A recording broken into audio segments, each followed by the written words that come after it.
আক্রমণ করেছে।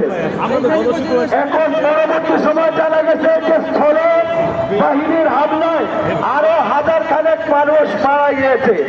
আমরা তীব্র নিন্দা জানাই। 2 নম্বর কথা, ভারতের বিভিন্ন জায়গায় মুসলমানদেরকে বিভিন্ন কৌশলে মুসলিম লিডারের জন্য মুসলমানদেরকে উস্কিয়ে দেওয়ার জন্য আওরঙ্গজেবের বাজারে তারা হাত দেওয়ার চেষ্টা করেছে। তোমাদের মনে রাখতে হবে, ভারতের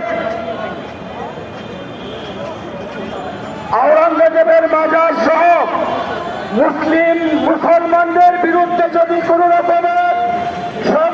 রকমের বিদ্বেষমূলক পদক্ষেপ নেওয়া হয়, বিজেপি সরকারকে আমরা হুঁশিয়ার করে দিতে চাই, বাংলাদেশের ব্যাপারে তোমরা নাক গলাচ্ছ।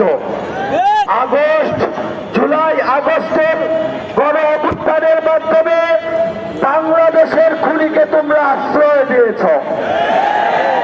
বাংলাদেশের খুনিকে আশ্রয় দিয়ে বাংলাদেশের দেশপ্রেমিক মানুষের সাথে তোমরা গাদ্দারি করেছ।